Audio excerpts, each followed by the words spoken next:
그 미국의 그 유명했던 그 대통령이 아니죠. 예, 목사님 한 분이 계셨는데 이 흑인 목사님이신데 마틴 루터 킹 목사님이라고 들어보셨죠? 예, 그분이 그 1963년 링컨 기념관에서 했던 유명한 연설이 있습니다. I have a dream이라고 하는, 나는 꿈이 있습니다 라고 하는 연설인데, 제가 좀 그 연설을 오늘 말씀을 나누면서 좀 읽어드릴게요. 나는 꿈이 있습니다. 그 꿈은 아메리칸 드림에 깊이 뿌리 내린 꿈입니다. 나에게는 꿈이 있습니다.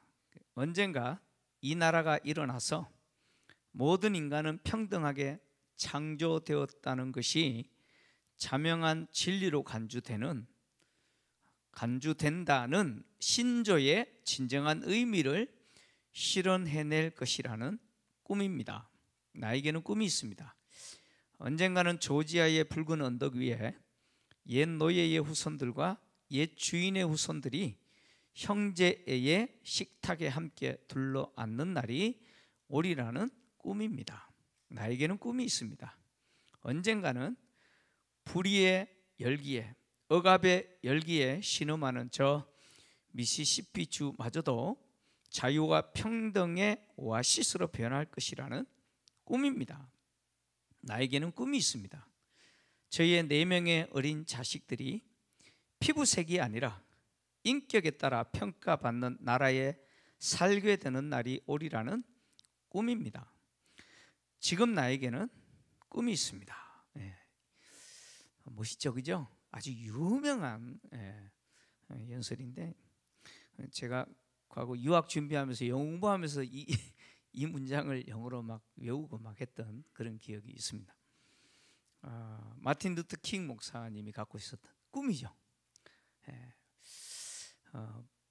바울에게도 꿈이 있습니다.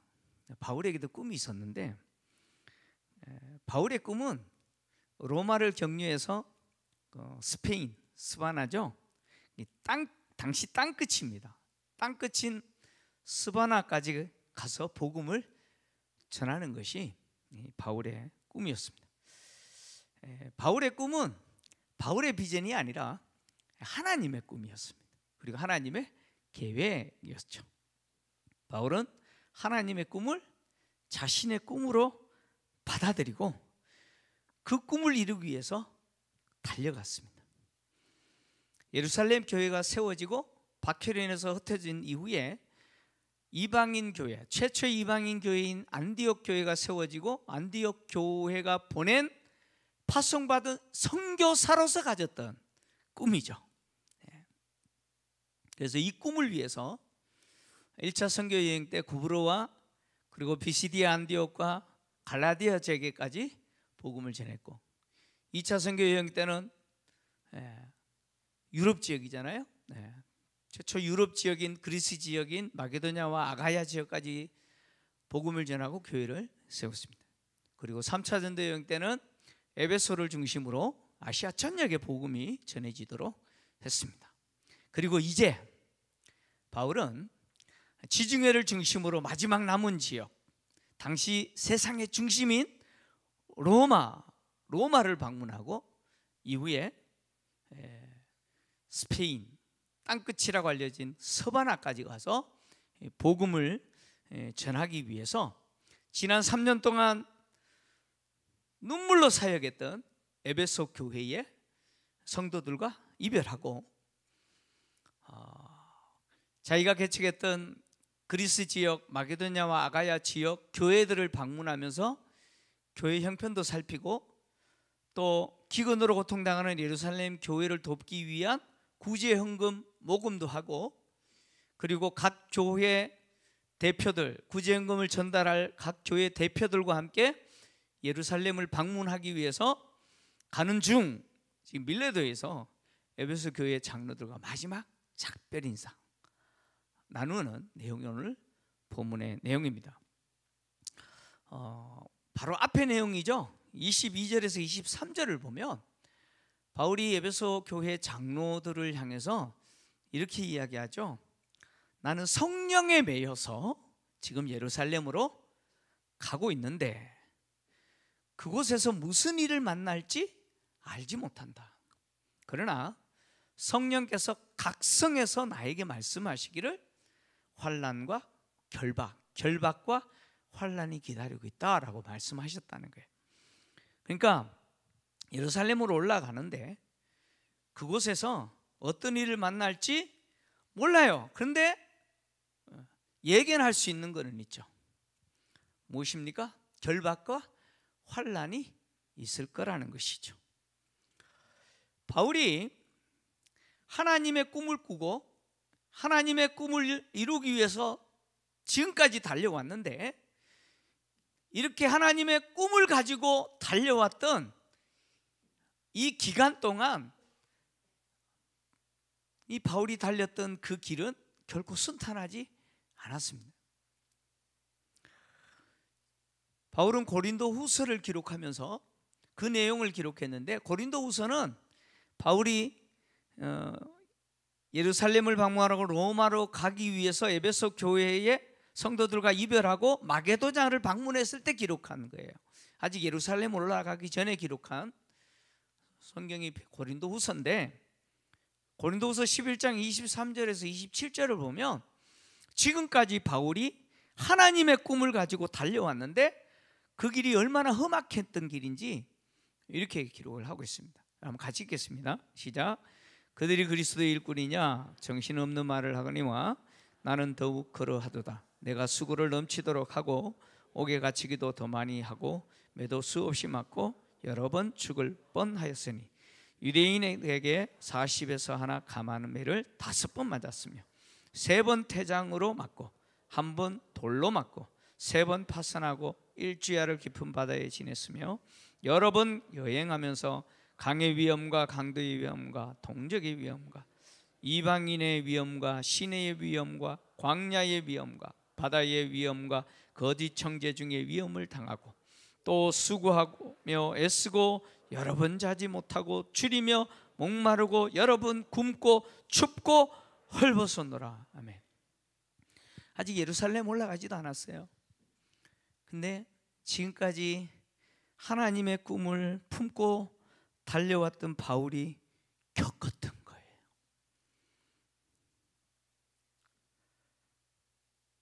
바울은 예루살렘으로 올라갈 건데 무슨 일이 있을지 모르지만 분명한 거는 뭐냐? 결박과 환난이 있을 거다. 있을 거다. 그것을 나는 안다라고 이야기합니다. 그런 측면에서 바울이라는 사람은 완전히 미친 사람이죠. 그죠? 완전히 미친 사람이에요. 어디에 미친 사람이냐면 꿈에 미친 사람이에요. 꿈에 미친 사람. 그것도 자신의 꿈이 아니라 하나님의 꿈에 미친 사람이죠. 그 꿈을 이루기 위해서 미친 듯이 달려온 사람이 바울이었습니다. 그렇게도 모진 고난과 험악한 일들과 환경들을 겪어왔고 견뎌왔는데 앞으로 어떤 일이 그보다 더한 일이 분명히 있을 건데도 불구하고 멈추지 않죠. 멈추지 않습니다. 바울은 왜 멈추지 않느냐? 왜 계속해서 결박과 환난이 있음에도 불구하고 나는 달려야 되느냐? 그 이유가 뭐냐? 하나님의 꿈은 이루어져야 되기 때문이에요. 하나님의 꿈은 어떻게 돼야 된다고요? 이루어져야 되기 때문에 바울은 달리는 것이죠. 하나님의 꿈이 이루어지는 일이라면 내 목숨이 희생된다 할지라도, 다르게 이야기해서 내 목숨이 희생되어서라도 하나님의 꿈이 이루어진다면 나는 그렇게 하겠습니다라고 하는 것이 지금 바울이 지금 말하고 있는 오늘 본문의 이야기입니다. 바울은 하나님의 꿈이 이루어지기만 한다면 내 목숨을 희생하는 거 그거 아깝지 않다는 거예요. 내 목숨이 희생되더라도 하나님의 꿈이 이루어지기를 원한다는 것이죠. 하나님의 꿈이 이루어진다면 내 목숨이라고 하는 것은 그렇게 아까운 게 아니라는 거죠. 왜 바울이 이렇게 고백할까요? 바울은 자기가 하나님의 꿈을 위해서 목숨을 희생하는 그것이 사실 하나님이 자기를 살리기 위해서 희생한 것에 비교하면 아무것도 아닌 거예요. 바울은 무엇을 아는 사람이냐면 하나님이 나를 살리기 위해서 어떤 대가를 지불하셨고 어떻게 희생하신 줄 알겁니다. 주님이 바울에게 주신 그 꿈, 그 사명, 그거 위해서 목숨을 나는 조금 더 귀한 것을 여기지 않는다라고 했을 때 바울이 그렇게 말할 수 있는 이유가 뭐냐? 주님이 그렇게 하셨거든. 주님이 자기를 살리기 위해서 그렇게 하셨어요. 그래서 디모데전서 1장 13절에서 15절을 보면 바울이 이렇게 고백해요. 같이 읽겠습니다. 시작. 내가 전에는 비방자요 박해자요 폭행자였으나 도리어 긍휼을 입은 것은 내가 믿지 아니할 때에 알지 못하고 행하였음이라. 우리 주의 은혜가 그리스도 예수 안에 있는 믿음과 사랑과 함께 넘치도록 풍성하였도다. 미쁘다 모든 사람이 받을 만한 이 말이요 그리스도 예수께서 죄인을 구원하시려고 세상에 임하셨다 하였도다. 죄인 중에 내가 괴순이라. 아멘. 바울은 자신이 전에는 비방자요 박해자요 폭행자였습니다. 얼마나 그리스도인들을 많이 위협하고 심지어 잡아 속에 넣기도 하고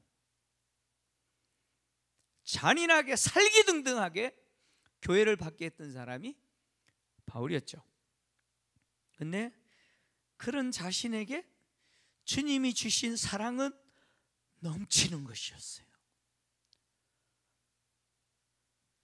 죄인을 구원하시기 위해서 세상에 오셨어요. 나 같은 죄인을 구원하시기 위해서 하늘 영광 보좌 버리시고 세상에 오셨다니까요. 오셔서 하신 것이 무엇입니까? 당신의 생명을 죽어주신 거죠. 희생하신 것이죠. 그 죄인 중에 괴수가 누구냐? 나. 죄인 중에 괴수가 나라고요. 나 같은 죄인 괴수를 구원하시기 위해서 주님이 오셨다는 거예요. 그리고 당신의 생명을 희생하셨다는 거예요. 바울은 주님이 자기를 살리시기 위해서 희생한 그 희생의 대가가 얼마나 큰 건지 아는 사람이죠. 주님이 나를 위해서 희생한 그 목숨과 내가 주님의 꿈을 가지고 주님이 맡기신 그것을 감당하기 위해서 내 목숨을 희생했을 때 그 내 목숨과 비교하면 같아요? 여러분 같습니까? 여러분 비교할 수 없는 거예요. 바울은 그걸 아는 거예요. 바울은 자기의 생명을 수백 개를 희생한다 할지라도 죄인 중에 괴수의 생명이잖아요. 그렇지 않습니까?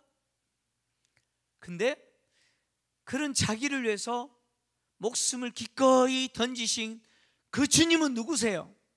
하늘 영광 보좌 보시고 오신 분이에요. 바울은 그것을 아는 사람이죠. 죄인 중에 괴수인 나를 구원하시기 위해서 생명을 주셨는데 죄인 중에 괴수인 내 생명이 뭐가 그렇게 귀합니까? 나를 위해서 죽어주시고 나를 건져주신 그 주님을 위해서 내가 생명을 던지는데 내 생명은 아무것도 아닌 것이죠.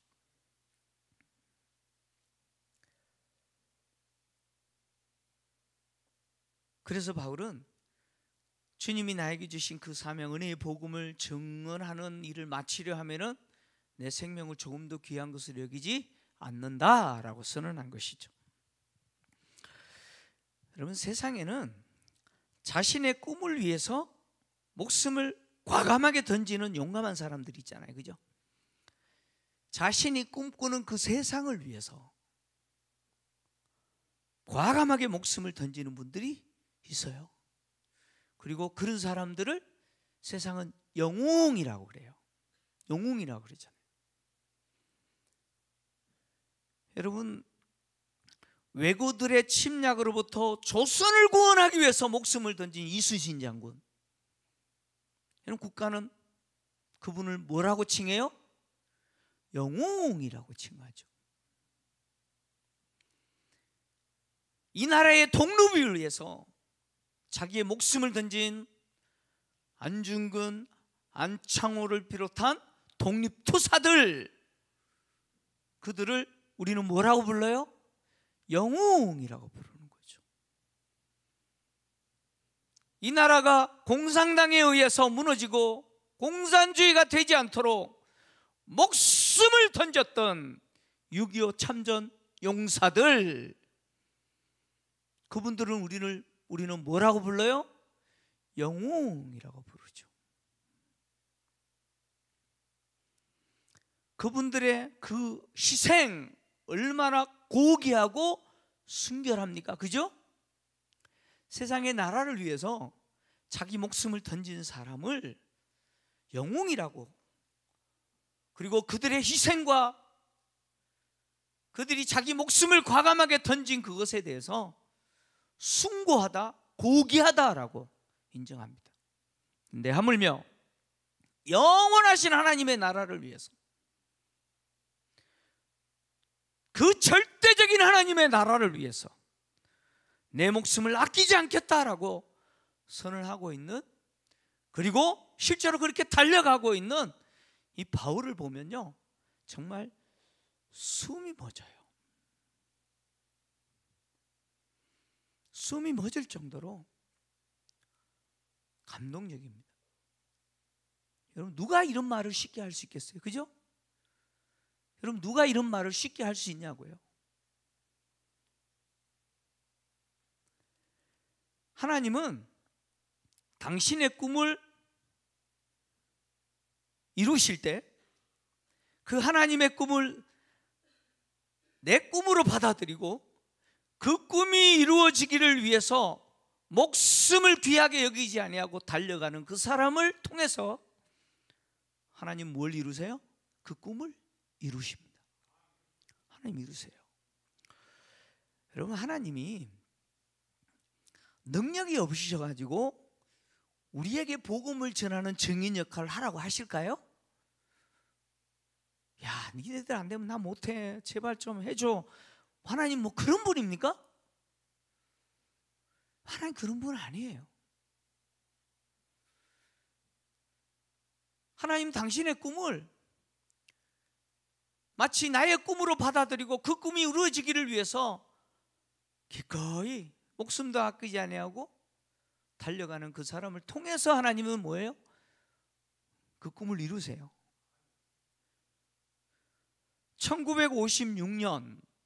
1956년에 태어나신 분들 계시죠, 그죠? 네. 1956년 1월 8일 남미 에콰도르 아마존 원주민인 아우카족이라고 있어요. 네. 아우카족에게 복음을 전하려다가 순교한 유명한 분 있죠? 짐 엘리엇이라고 하는 분 들어보셨을 거예요. 짐 엘리엇. 그분이 아내와 이제 태어난 지 얼마 되지 않는 딸을 남겨놓고 이렇게 순교를 했어요. 근데 이 짐 엘리엇이 그가 쓴 일기에 이런 글을 남겨놨어요. 뭐라고 남겨놨냐면, 잃어버릴 수 없는 것을 얻기 위해 지킬 수 없는 것을 버리는 자는 결코 어리석은 자가 아니다. 이걸 의역하면, 영원한 것을 얻기 위해서 영원하지 않는 것을 버린 자는 어리석은 자가 아니다, 그런 이야기죠. 복음을 위해서, 하나님의 꿈을 위해서 자신을 드린 사람은 결코 어리석은 사람이 아닙니다. 아니에요. 여러분, 국가는요, 국가를 위해서 자기의 목숨을 던진 유공자들, 그 후손들을 어떻게 해요? 그 자녀들을 어떻게 해요? 모르세요? 왜 가만히 계세요? 국가 유공자 자녀들에게 국가는 그 혜택을 누리게 하죠. 국가를 위해서 희생한 그 혜택을 그 자녀들이 누리도록 합니다. 그런데 하물며 영원하신 하나님의 나라를 위해서 자기를 기꺼이 드린 사람, 그 사람과 그 사람의 후손들을, 자녀들을 하나님이 책임져 주시지 않겠습니까? 여러분, 세상 나라도 그러지 않는데 하나님은 그렇게 하시지 않겠습니까? 하나님은 반드시 책임져 주실 거예요. 여러분, 우리는 누구냐면 증인이죠. 증인이죠. 국회 청문회 하다 보면은 참, 증인! 똑바로 말하세요! 지금 위정하고 있어요! 그러죠? 못 보셨어요? 좀 보세요. 세상 어떻게 돌아가는지. 증인은 전제가 있어요. 경험해야 돼요. 그죠? 내가 경험자여야 돼요. 그리고 그 경험한 것을 한치의 틀림도 없이 진실하게 말해야 되는 사람이 증인이에요. 누가 죽인다고 해도 굴하지 않고 내가 경험한 사실에 대해서 정직하게 말해야 되는 사람이 누구예요? 증인이에요. 증인. 증인은 그런 의미에서 뭘 각오하는 사람이냐면 죽음을 각오하는 사람이에요. 근데 뭐 이렇게 요즘은 위정하는 분들이 너무 많아가지고, 그죠? 네? 앞에서는 이랬다 뒤에 가서는 또 이렇게 했다가 또 말 바꾸고 막 그러잖아요, 그죠? 증인 아니에요, 그죠? 증인의 길을 포기한 사람. 우리는 증인들이에요. 증인은 누구냐면 하나님의 꿈을 품고 있는 사람들이죠. 그 하나님의 꿈이 이루어지도록 내 목숨을 아끼지 아니하고 귀한 것으로 여기지 아니하고 증언하는 사람이에요. 그 사람들이 증인이죠. 아까 우리가 인사할 때 누가 증인이라고요? 다시 합시다. 당신이 증인입니다. 네? 여러분, 우리가 증인이에요. 근데 왜 가만히 계셔요? 그죠? 증인은 말해야 되는 사람이에요.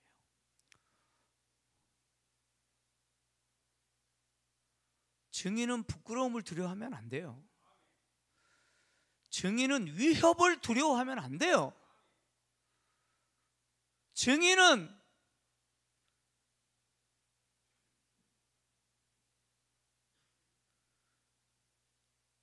내 목숨을 생각하면 안 되는 거예요. 증인은 죽으면 죽을지언정 나는 진실을 말하겠습니다라고 그렇게 살아가는 사람이 증인이죠. 저는 우리 교회 성도님들이 이런 증인으로 살았으면 좋겠습니다. 이 새생명 축제, 이게 뭐 행사일 수도 있지만 뭐 이날 끝나면 끝나는 게 아니잖아요. 그렇지 않습니까? 이것은 어떻게 보면 정말 우리 사랑하는 가족들을 교회로 초대할 수 있는 뭐예요? 접촉점이죠. 이런 기회가 없으면 또 애매하잖아요. 그래서 그 기회를 만들어 주는 거예요.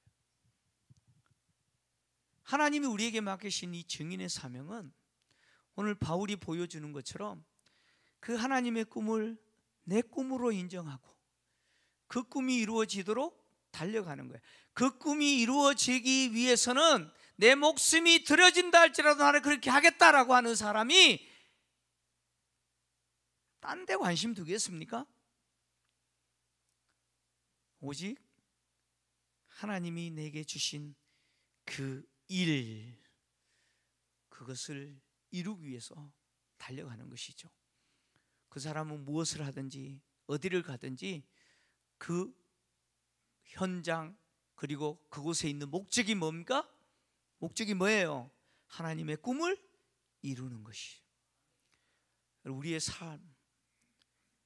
삶, 우리가 매일매일 눈을 뜨고 살아가는 매일매일의 삶이 이것이 우리의 꿈이 되고 우리의 삶의 이유가 되기를 주의 이름으로 축원합니다.